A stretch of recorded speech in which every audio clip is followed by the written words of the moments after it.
سر میں آج آپ سے یہ پوچھنا چاہوں گی کہ آپ کے نزدیک کامیابی کا کیا تصور ہے اور اس کا حصول کیسے ممکن ہے؟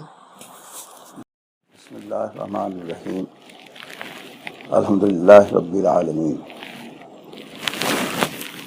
کامیابی کا ایسا لفظ ہے جو کہ ہر شخص کی خواہش اور ہر شخص کی تمنا، لیکن اس کے ساتھ ہی یہ چیز بھی ایسی ہے کہ بہت کم خوش قسمت اس منزل تک پہنچتے ہیں۔ دوسری بات، کامیابی کا تصور ہر شخص کے لیے مختلف ہے۔ کسی کے لیے تو صرف دولت کا حصول ہی کامیابی ہے، اس لیے کہ وہ سمجھتے ہیں کہ دولت ایسی چیز ہے جس سے آپ باقی ساری چیزیں خرید سکتے ہیں۔ جیسے کسی نے کہا کہ دولت اگرچہ خدا نہیں ہے لیکن خدا کی طرح سارے کام کر دیتی ہے۔ کچھ لوگوں کے لیے اقتدار ہے، اس کے ساتھ ہی عزت، شہرت، شناخت، یہ ساری چیزیں شامل ہیں۔ اب تیسری بات یہ کہ اس پر چونکہ ہر شخص کی خواہش ہے، ایک زندگی کا بہت بڑا مقصد ہے، تو بڑے بڑے فلاسفرز نے، سوشل سائنٹسٹ نے، ہیومن بیہیویئرسٹ نے اس پر کتابیں لکھی، اس پر باتیں کی، لیکچرز ہوئے، مسلسل لکھی جا رہی ہیں، باتیں ہو رہی ہیں۔ ہمارے جیسے ملک میں، پاکستان، انڈیا، اس میں بڑی کاوش ہوئی ہے، بڑے مقرر ہیں اور ماشاءاللہ بڑا کنٹریبیوٹ کر رہے ہیں۔ انٹرنیشنلی طور پر ہم دیکھیں تو بڑے نام ہیں۔ جب ہم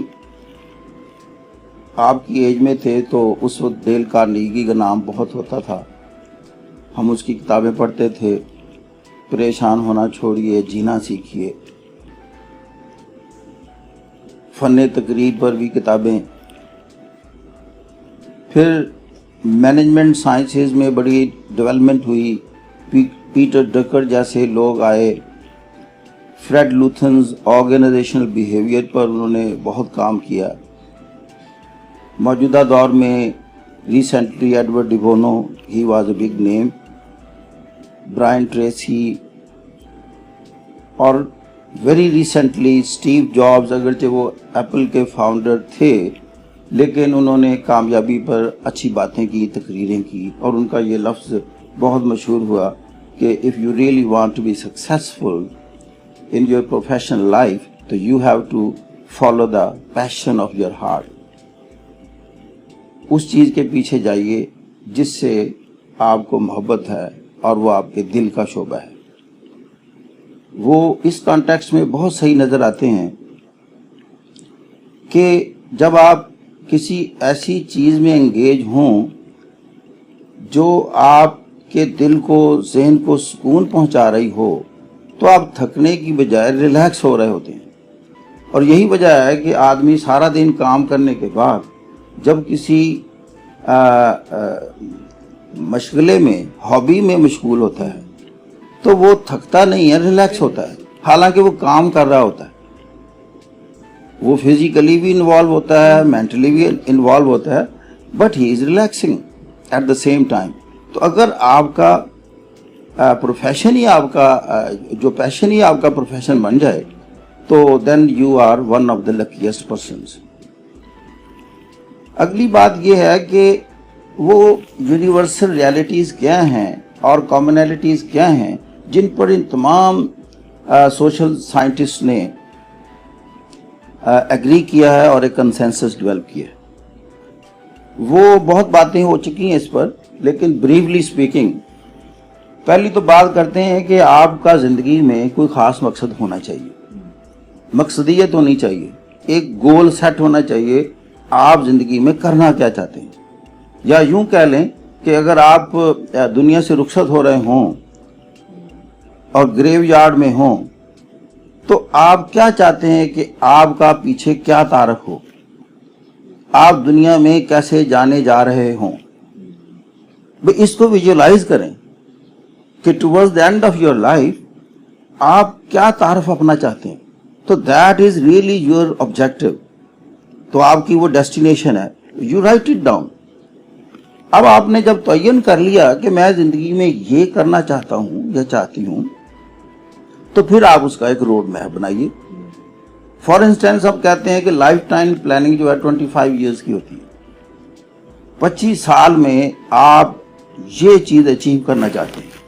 any thing you want to become a prime minister of a country, any chief executive of any organization, big organization, or you want to build a chain store, multinational company, کچھ بھی آپ کی خواہش ہو سکتی ہے. آپ 25 سال میں یہاں, تو پھر آپ پلان کرتے ہیں کہ to be there after 25 years, میں 10 سال میں یہاں مجھے ہونا چاہیے, 5 سال میں یہاں ہونا چاہیے, 1 سال میں یہاں ہونا چاہیے, 6 ماہ میں یہاں ہونا چاہیے, 2 ماہ میں یہاں ہونا چاہیے, 1 ماہ میں, 1 ہفتے میں, اور کل جب میں اٹھوں تو I have to complete this much task. تو جب آپ کی لائف اتنی ڈائریکٹڈ اور فوکسڈ ہوگی, اتنی پلانڈ اور آرگنائزڈ ہوگی, تو آپ ایک ایکسٹرا آرڈنری بندے بن رہے ہوں گے.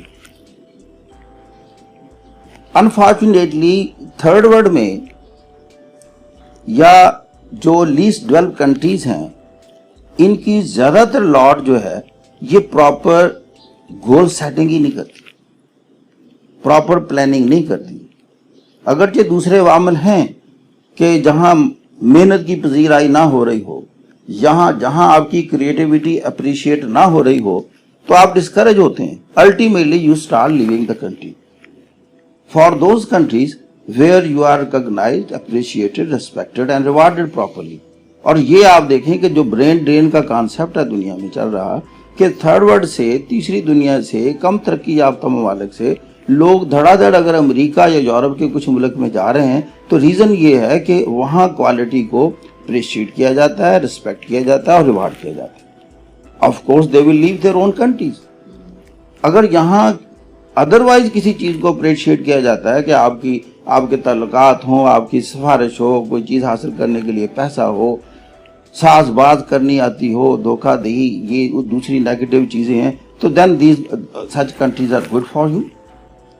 تو پھر وہ بڑی انفارچونیٹ سٹیٹمنٹ ہے کہ بھی کچھ ملک دنیا کے ایسے ہیں جہاں کرمینلٹی ریوارڈ ہوتی ہے, کریمنلز ریچ ہو جاتے ہیں, کریمنلز بڑی بڑی اونچی سیٹوں پر چلے جاتے ہیں.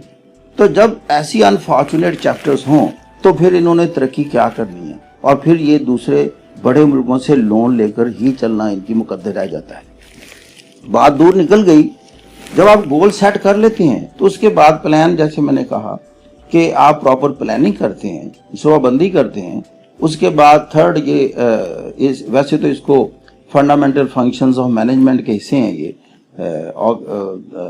گول سیٹنگ ہے, آپ پلاننگ ہے, اور اس کے بعد آرگنائزنگ ہے. پھر آپ آرگنائز کرتے ہیں چیزوں کو, آپ ٹاسک جو ہے اسائن کرتے ہیں کہ میں نے اپنی ذات کے لیے میرے ٹاسک کیا ہوگا اس آبجیکٹو کو ریئلائز کرنے کے لیے, اور دوسروں سے میں نے کیا کام لینا ہے. تو اس میں جو چیز پیش نظر رکھتے ہیں وہ یہ کہ I have to utilize my strengths and I have to utilize other person's strengths. تو ہر بندے کی جو پازیٹیو صلاحیت ہے اس کو آئیڈینٹیفائی کرنا اور اس سے فائدہ اٹھانا. پھر آ جاتا ہے کہ during the course of this pursuit, اور اس پروسیس میں آپ سے مسٹیکس بھی ہوں گی, ایررز بھی ہوں گی, ایون بلنڈرز بھی کمٹ ہو سکتی ہیں. یہ ایسے نہیں ہے کہ دنیا کا کوئی بھی بڑا شخص ہو یا آرگنائزیشن ہو, اس سے غلطیاں نہ ہوں, ایررز نہ ہوں, ڈیفیکلٹیز نہ آئیں, سیٹ بیکس نہ ہوں. ساری چیزیں یہ اس کا حصہ ہیں. فرق یہ ہے جو کامیاب لوگ یا آرگنائزیشن ہوتے ہیں, یہ جب سیٹ بیک ملتا ہے یا کوئی غلطی ہوتی ہے, یہ اس سے ڈپریس نہیں ہوتے, فرسٹریٹ نہیں ہوتے اور گیو اپ کی طرف نہیں جاتے, بلکہ یہ اپنے آپ کو کریکٹ کرنے کی کوشش کرتے ہیں, ریکٹیفائی کرتے ہیں. اور یہ سمجھتے ہیں کہ اس سے ہمیں کلیئر ہو گیا ہے کہ اب ہم نے کس طرف جانا ہے. تو لہذا غلطیوں کو اور ایررز کو یہ لوگ سٹیپنگ سٹون سمجھتے ہیں، سٹیپنگ سٹون سمجھتے ہیں گوئنگ ٹورڈز دیئر ڈیسٹینیشن. تو یہ گائیڈنگ ایروز ہیں ان کے لیے. اس کے بعد ایک پریمپٹیو اسٹریٹجی بھی ہوتی ہے کہ آپ کوشش کرتے ہیں کہ آپ سے مسٹیکس نہ ہوں، تاکہ وہ ایکسپینسز جو انرجی اور منی بعد میں کریکٹ کرنے پر لگتی ہے، تو اگر آپ کوئی ایرر کو اوائڈ کر لیں تو آپ کی یہ بہت بچت ہو جاتی ہے. تو اس سے وہ دوسروں کے ایکسپیرینسز سے فائدہ اٹھاتے ہیں، ان کی اسٹڈی کرتے ہیں، ان لوگوں کی، ان آرگنائزیشن کی اسٹڈی کرتے ہیں کہ ان کو جب اس راستے میں ڈیفیکلٹیز آئیں تو انہوں نے اپنے آپ کو کریکٹ کیسے کیا. تو اسی لیے کہتے ہیں کہ آپ کو انٹریکٹ کرنا چاہیے ان لوگوں سے اور ان اداروں سے جن کی لائن میں آپ بھی جانا چاہتے ہیں. تو یو شوڈ اسٹڈی دیم. تو جب آپ کی اتنی اسٹڈی، واسٹ اسٹڈی ہو جائے گی، ریسرچ ہو جائے گی، تو پھر آپ کے جو غلطیوں کے امکانات ہیں وہ کم ہوتے جائیں گے. چونکہ جس لائن پر آپ چل رہے ہیں اس لائن پر لوگ آلریڈی چل چکے ہیں اور ان کی ہدایات، ان کی اسٹریٹجیز موجود ہیں. اصل میں اب جو میں اس موضوع کو پکڑا یا اس میں ضرورت محسوس کی وہ کیا ہے، یہ ہے آج کا میرا موضوع. اب یہ چیزیں ہر بندہ جانتا ہے اور اس کے باوجود وہ شاید مقام حاصل نہیں کر پا رہا جو وہ چاہتا ہے. چند ایک چیزیں ہیں. ایک تو میں کہتا ہوں کہ کچھ لوگ پلان بھی کرتے ہیں، گول بھی سیٹ کرتے ہیں، ان میں خامی ایک ہی ہوتی ہے، دے ڈونٹ ایکٹ. وہ فرسٹ سٹیپ ہی نہیں اٹھاتے. فیئرز ہیں لوگوں کے ذہنوں میں، خوف ہیں. خوف کس کے؟ فیلئر کے خوف، کہیں غلطی نہ ہو جائے، ناکام نہ ہو جائے. اس ڈر سے، خوف سے وہ پہلا قدم ہی نہیں اٹھاتے. They don't act. تو دوسرے کامیاب لوگ کہتے ہیں کہ آپ بے شک غلطی ہو، ایکٹ کرنے سے آپ کو پتہ چلے گا کہ اگر یہ مجھے غلطی ہوئی ہے تو آپ اس کو ریکٹیفائی کرنے کی پوزیشن میں ہوں گے. اگر آپ نے کیا ہی کچھ نہیں ہے، قدم ہی نہیں اٹھایا، تب آپ کے کامیابی کے امکانات کتنے ہوں گے؟ زیرو. امکانات اس کے روشن ہیں جس نے قدم تو اٹھایا.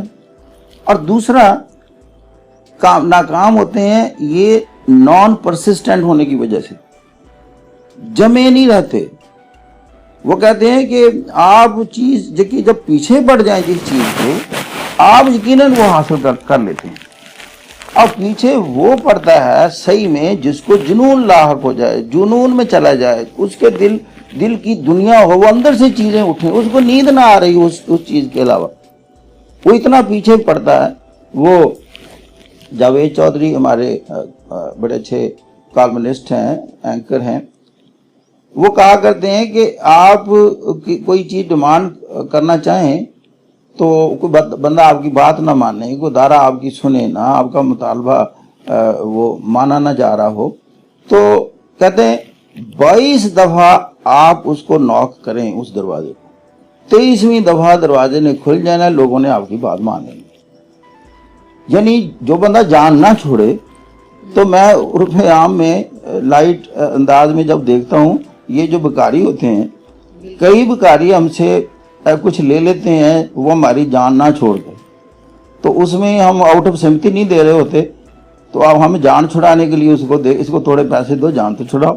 تو میں نے کہا دیکھو یہ کامیاب ہو گیا ہے کہ کنٹینیوسلی ناکنگ ایٹ دس ڈور، جان ہی نہیں چھوڑ رہا. اس کو سبق پڑھایا گیا ہے کہ جب آپ جان نہیں چھوڑیں گے you will get something.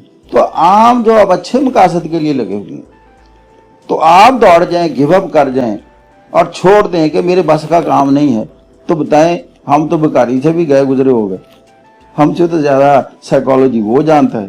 تو یہ ہمیں بھی سائیکالوجی آنی چاہیے.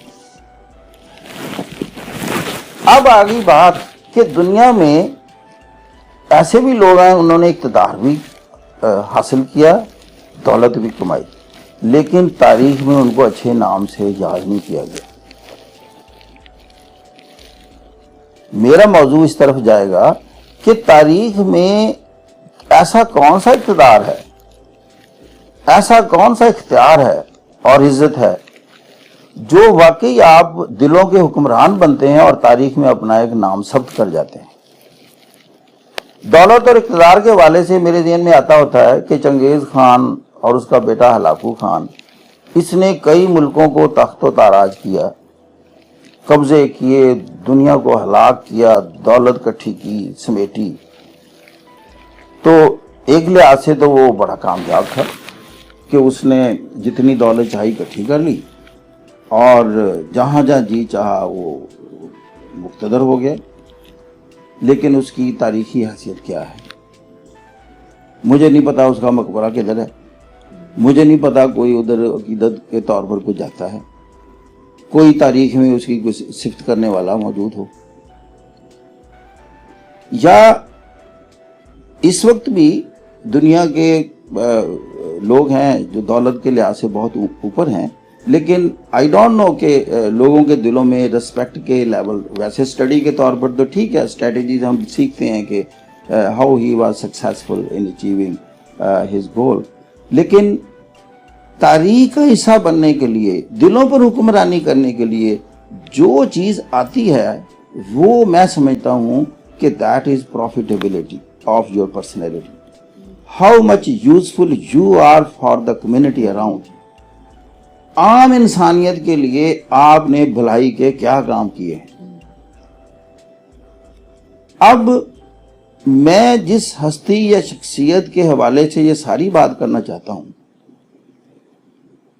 وہ میں ایز اے مسلم بھی کر سکتا تھا، میں ایک غیر جانبدار بندے کی حیثیت سے پک اپ کی پرسنالٹی کہ دنیا میں کہ دوسرے ریلیجن کے لوگ ان کو غیر جانبداری سے انالیسس کے بعد انہوں نے ان کو کہاں دیکھا اور کہاں رکھا۔ میرا اشارہ مائیکل ایچ ہارڈ کی اس کتاب کی طرف ہے جس میں انہوں نے دا گریٹ 100 لکھے اور یہ لکھا کہ the most influential person in the human history was حضرت محمد صلی اللہ علیہ وسلم۔ ان کو مائیکل نے نمبر 1 لکھا، نمبر 2 نیوٹن کو لکھا، نمبر 3 جیسس کرائسٹ کو لکھا، اور جو ٹاپ پر لکھنے کی ریزن بتائی وہ یہ بتائی کہ he was supremely successful on both the counts, religious and secular. Or even after 14 centuries, we see him as the most influential person as far as his power and pervasiveness is concerned in the world. اب یہ جو اتنے immensely successful انہوں نے کہا کہ دونوں counts پر، politics میں، ریلیجن میں، کہ باقی ریفارمرز آئے دنیا میں، انہوں نے ریلیجن دیے، انہوں نے نہ صرف ریلیجن دیا، کیونکہ ریلیجن کو لوگ پولیٹکس سے الگ سمجھتے ہیں، یہ کوئی عبادات کا مجموعہ ہے، کہ انہوں نے جو کوڈ آف لائف دیا وہ ایسا دیا کہ انسان کے تمام معاملات کے حوالے سے ڈائریکشنز دی، ایسی ڈائریکشنز دی کہ جس سے وہ ہیومینٹی جو کہ مختلف وجوہات سے تقسیم ہو چکی تھی، ایتھنیسٹی سے خاص طور پر، قبائلی طور پر، ریشیل بیک گراؤنڈ کی وجہ سے، ایک کریڈ کی وجہ سے کہ ہمارا تعلق فلاں ٹرائب سے ہے، اور یہ جب واٹر ٹائٹ کمپارٹمنٹس میں تقسیم کر لیا لوگوں نے اپنی ایک ریشیل بیک گراؤنڈ کی وجہ سے، تو پھر انہوں نے کلیشز شروع کر دیا آپس میں، ایک دوسرے کو ایکسپلائٹ کرنا شروع کر دیا، ایک دوسرے کو نیچا دکھانا شروع کر دیا، تو پھر بلڈ شیڈ کی شکل میں یہ چیز کریٹ ہوئی، اور عربین پیننسولا اس میں سارے ٹرائبز آلموسٹ باہم دست و گریبان رہے۔ اسلام نے اس معاشرے کو ایسی کون سی چیز عطا کی جو کہ یہ ایک ہستی سے ذات سے اٹھ کر یہ ریلیجن ساری گلوب پر پھیلا، اور اس وقت 2 ارب کے قریب لوگ اس کے فالوورز ہیں۔ پریکٹسنگ اس طرح کے مسلمان نہ بھی ہوں، لیکن اس کے ساتھ اپنا اسپرچل لنکیج قائم رکھے ہوئے ہیں اور اس کے لیے عقیدت و احترام دل میں رکھتے ہیں۔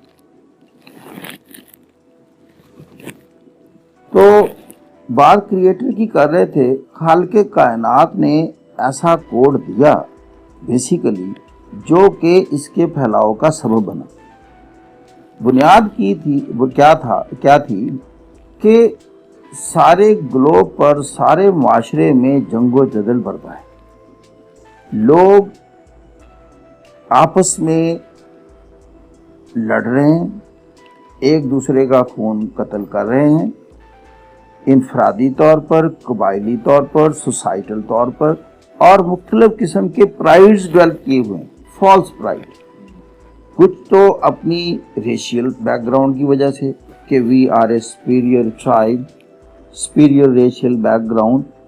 کچھ نے کہا کہ جی لنگوسٹک پرائڈ میں چلے گئے کہ ہماری زبان سب سے افضل زبان ہے۔ کچھ لوگ کلر کی وجہ سے، جی we have the best colour in the world. کچھ نے کہا جی ہم بہت ذہین لوگ ہیں۔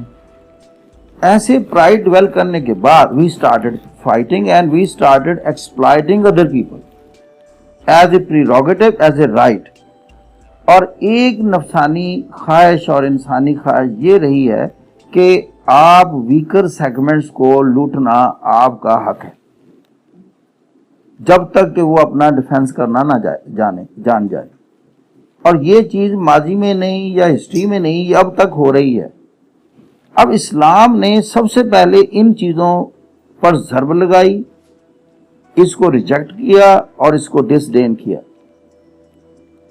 پہلی چیز جو حضور صلی اللہ علیہ وسلم نے فرمائی اور معاشرے میں پیش کی، یہ سارے آپ کے پرائڈ فالس پرائڈ ہیں کہ میرا فلاں خاندان سے، قبیلے سے تعلق ہے اور میں بڑا قبیلہ ہوں، بڑا شخص ہوں، زیادہ عزت والا ہوں۔ اور یہ عربین پیننسولا جس میں بے شمار ٹرائب تھے اور آپس میں لڑتے تھے اور سالوں کے حساب سے دشمنیاں چلتی تھیں، آپ نے سب کو اکٹھا کیا کہ یہ جو آپ کا پرائڈ ہے اس پر ضرب لگائی کہ یہ کوئی اہمیت، کوئی وزن نہیں رکھتا۔ اللہ کی نظر میں سب سے محترم اور بڑا شخص وہ ہے جو کردار میں، اخلاق میں اور دوسرے کے لیے کتنا بہتر ہے۔ اب یہ ایک نئی طرز فکر ڈالی اور ساتھ یہ اسکول آف تھاٹ دیا اور طرز فکر دی کہ دیکھیں، آپ نے جب آپ فوت ہو جاتے ہیں، مر جاتے ہیں، دنیا سے رخصت ہو جاتے ہیں، آپ ہمیشہ کے لیے آپ کی روح ختم نہیں ہو جاتی، وہ قائم رہتی ہے، وہ ایک دوسرے ابورڈ میں چلی جاتی ہے، دوسری دنیا میں چلی جاتی ہے، اور پھر ایک دن ایسا آئے گا یہ سب نے ختم ہو جانا ہے، تمام زیرو نے، اور پھر اللہ ان سب کو زندہ کرے گا اور ان روحوں کو بھی، اور سب اکٹھا کرنے کے بعد دوبارہ اس رنگ میں آپ اللہ کے سامنے پیش ہوں گے اور اپنے اعمال کی جواب دہی دے رہے ہوں گے، اور وہاں آپ کو صحیح ریوارڈ اور پنشمنٹ ملنی ہے۔ بنیاد کیا ہوگی کہ اس معاشرے میں آپ دوسرے کے لیے کتنے مفید تھے اور آپ نے دوسرے کا استحصال کتنا کیا۔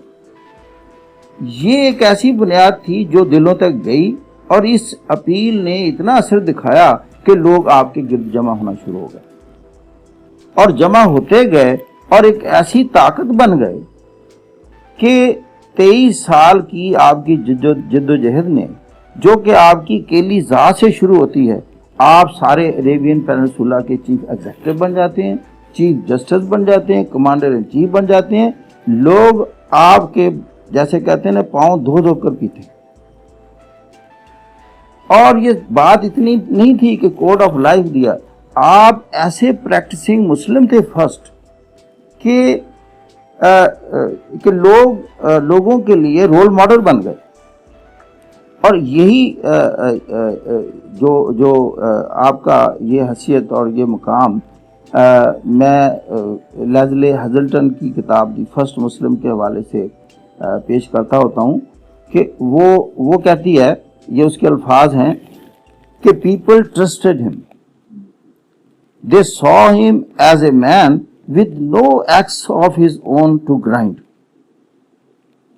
دوسری بات، he was a man who would consider an offer or a dispute on its merits and decide accordingly. یہ آپ کی ذات کی خصوصیت تھی، انصاف پر مبنی ایک جسٹس اور فیئر پلے کا جو آپ کی پریکٹس تھا اور جو آپ کی طرز فکر تھی، اس نے لوگوں کے دلوں میں گھر کیا اور لوگ آپ کے گرد اکٹھے ہوئے، کیونکہ ہر بندہ بنیادی طور پر انصاف کی ہی تلاش میں ہوتا ہے، ایکول اپارچونیٹیز کی تلاش میں ہوتا ہے، اور یہ ایکول اپارچونیٹیز اور انصاف ہی بنیادی ایسی چیزیں ہیں جو معاشرے میں سٹیبلٹی کریٹ کرتی ہیں، ورنہ فساد، تفرقہ اور جنگ و جدل شروع ہو جائے گی۔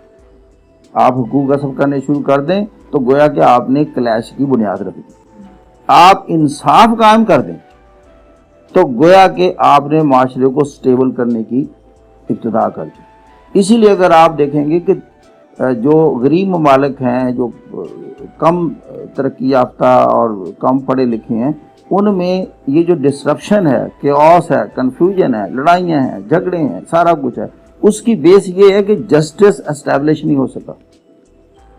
اور اگر آپ دیکھیں کہ ڈیولپ کنٹری جو ہیں، جہاں کے ساری جس کا ویزا لینے کے لیے ہمارے جیسے ملکوں کی لائنیں لگی ہوئی ہیں، ان سے پوچھیں کہ جی بھائی صاحب آپ اپنے ملک چھوڑ کر، بیوی بچوں کو چھوڑ کر، والدین کو چھوڑ کر یہ رخ کیوں کر رہے ہیں؟ وہ بتائیں گے کہ وہاں گرو کرنے کی ایکول اپارچونیٹیز موجود ہیں، وہاں ایک جسٹس کا سسٹم ہے، وہاں ایک ڈسپلن ہے، وہاں انصاف ہے، رول آف لا ہے، ریٹ آف گورنمنٹ ہے۔ ہم اپنا ریلیجن بھی انٹیکٹ رکھ سکتے ہیں، ہمیں نماز پڑھنے پر بھی کوئی پابندی نہیں ہے، ہمارے اسلامک سینٹرز بھی ہیں، وہ آپ کی اپنی مرضی ہے، آپ ایسٹرے ہونا چاہیں یا اللہ کی طرف جانا چاہیں، آپ پر پابندیاں وہاں نہیں ہیں، اور آپ پر جو فریڈم آف ایکسپریشن ہے، جو یہاں نان ایگزسٹنٹ ہے، وہاں بدرجہ اتم موجود ہے۔ آپ دل کی بات کر سکتے ہیں، آپ اپنا ذہن بتا سکتے ہیں، بول سکتے ہیں، ایون تبلیغ کر سکتے ہیں، یہاں پھر ان کی کریٹو فیکلٹیز فلرش ہوتی ہیں۔ اب بتائیں یہ لائنیں لگنے کی وجہ سمجھ آ گئی اور یہاں سے بھاگنے کی وجہ سمجھ آ گئی کہ یہاں تو بیسک نیسیسٹیز اور بیسک کنسرن جو ہیں وہ اویلیبل نہیں ہیں۔ اب پروفٹ نے یہی چیزیں دی اور انشور کی اس دور میں، جس کی وجہ سے احترام کا یہ لیول ہو گیا کہ آپ دیکھیں مسجد نبوی میں لوگوں کا تانتا بندھا ہوا ہے صرف اس جالی کے سامنے سے گزرنے کے لیے، ایک جھلک دیکھنے کے لیے، جہاں حضور صلی اللہ علیہ وسلم کی قبر مبارک ہے۔ میں نے دیکھا لوگوں کی آنکھوں سے آنسو جاری، دعائیں، درود و سلام آپ پر بھیج رہے ہیں، کوئی تعداد نہیں گن سکتا جس تعداد میں درود و سلام آپ پر بھیجا جا چکا ہے، بھیجا جا رہا ہے اور بھیجا جانا ہے۔ کیا کیا ہے، دیا کیا ہے؟ آپ کے پاس کریکٹر تھا، اور کریکٹر کسے کہتے ہیں؟ میں جس کو سمجھتا ہوں بس بنیادی طور پر جو کہ نان ایگزسٹنٹ ہے ہماری جیسی کمیونٹی میں، ہم پریکٹسنگ مسلمز نہیں ہیں، ہمیں دیکھ کر نہیں کوئی مسلمان ہو رہا، مسلمان قرآن کو براہ راست پڑھنے کے بعد ہو رہا ہے۔ تو آپ کا جس حوالے سے میں دیکھتا ہوں کہ آپ کی نظر میں کریکٹر کیا تھا، وہ دو چیزوں کے گرد گھومتا تھا، ایک انسانیت کی خدمت، سروس آف دا ہیومینٹی، اور دوسرا انصاف، جسٹس۔ اس کی میں اور کوئی تخصیص نہیں، بندے کے لیے ہیومن بینگ ہونا ہی کافی ہے۔ یہ دونوں چیزیں اس کا جیسے کہنے استحقاق ہے۔ اس کے لیے وہ میں مثال دیتا ہوں کہ مکی زندگی میں وہ بوڑھی عورت بہت بڑی گٹھری اٹھائے جا رہی تھی، حضور صلی اللہ علیہ وسلم نے دیکھا کہ اتنی ناتواں، اتنی ضعیف، اتنا سامان اٹھایا جا رہی، اسے اٹھایا نہیں جا رہا، آپ قریب گئے، پوچھا بی بی یہ میں آپ کی مدد کر سکتا ہوں؟ انہوں نے کہا بیٹا ہاں ضرور کیجئے، میری مدد کیجئے۔ سامان آپ اٹھا لیتے ہیں، ساتھ چلتے ہیں، جہاں وہ جانا چاہتی ہے لے جاتے ہیں۔ تو پوچھتے ہیں کہ آپ کیوں اس ویرانے میں آ گئی ہیں شہر چھوڑ کر، اور آپ کا کوئی بیٹا، کوئی اور مددگار؟ وہ کہتی میرا کوئی نہیں، لیکن میں آنے کی وجہ یہ ہے کہ مکے میں ایک ایسا شخص ہے جو کہ ہمارے خداؤں کو اچھا نہیں سمجھتا اور مذہب بدل رہا ہے لوگوں کے، اور اپنا ایک تصور رکھتا ہے، لیکن بعد میں اتنا اثر ہے کہ لوگ کنورٹ ہو رہے ہیں، اپنے خداؤں کو چھوڑ رہے ہیں۔ میں نہیں چھوڑنا چاہتی اپنے خداؤں کو۔ بیٹا آپ بہت اچھے شخص ہیں، آپ بھی اس شخص سے بچیے گا، وہ جادو کا اثر رکھتا ہے۔ جیسا کہ آپ جانتی ہیں کہ آپ نے فرمایا کہ مائی وہ شخص نہیں ہے۔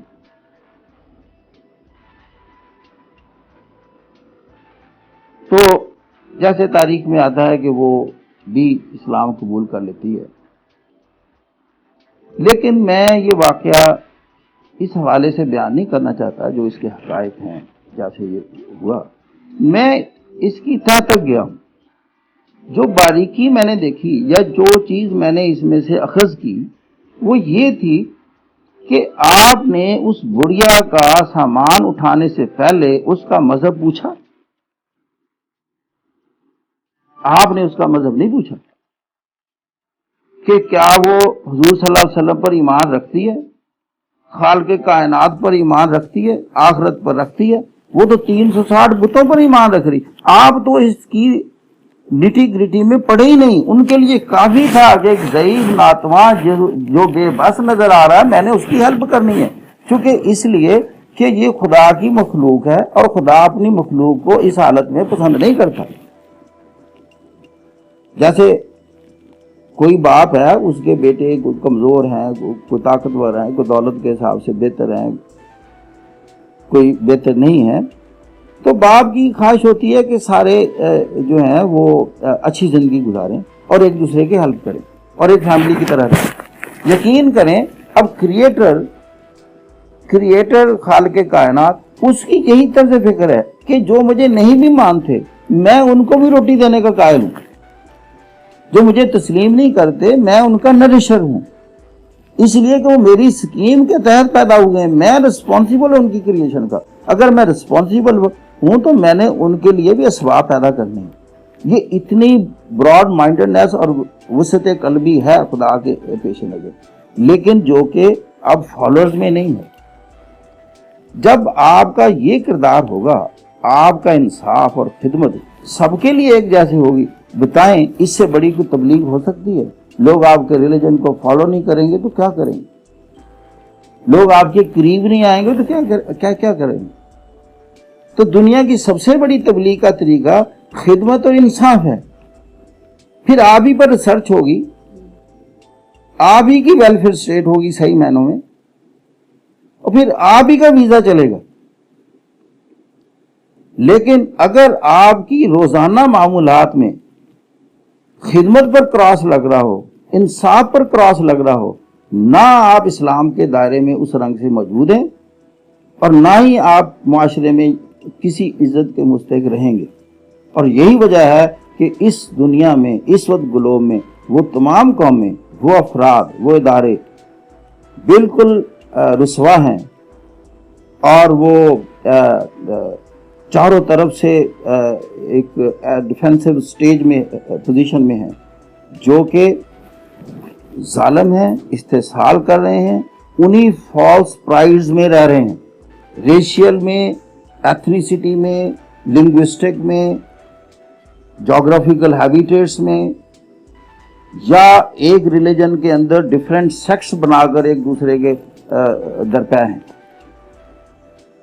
تو ان لوگوں نے یقین کریں اسلام کو ایٹ ڈیفینس کر دیا، کٹہرے میں کھڑا کر دیا۔ اب لوگ یہ سمجھتے ہیں کہ یہ آپ کے دین کی تبلیغ ہے، ملیٹنسی اور دہشت گردی۔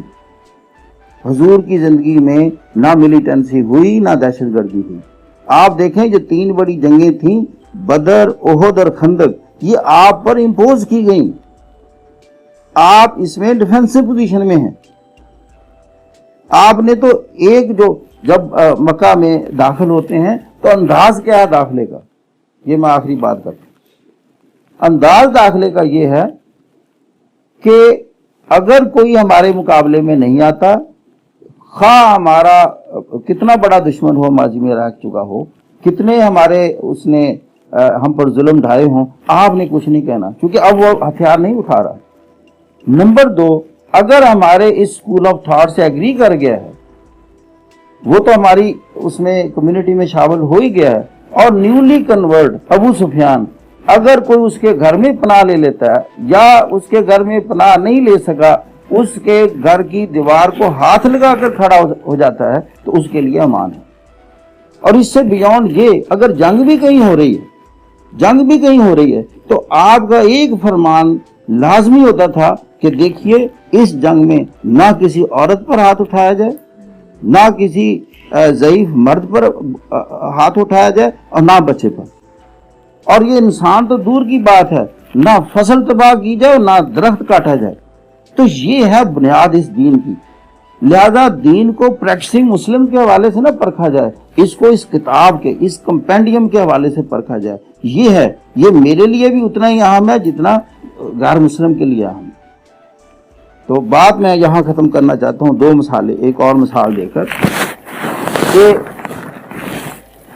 قریش کی عورت نے چوری کی، اب اسی خاندان سے، قبیلے سے آپ کا بھی تعلق تھا، تو جیسے آج کل بھی ہے، اس وقت بھی ایسے تھا کہ جو نوبلز تھے، بڑے لوگ تھے قبیلے کے، وہ سارے جمع ہو گئے کہ اگر اس پر حد لاگو ہوئی، اس کو سزا دی گئی، تو اس میں ہماری ناک کٹ جائے گی، بدنامی ہوگی۔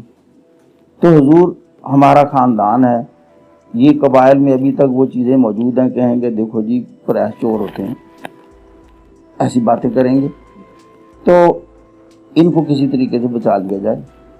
اب آپ کے الفاظ کیا تھے؟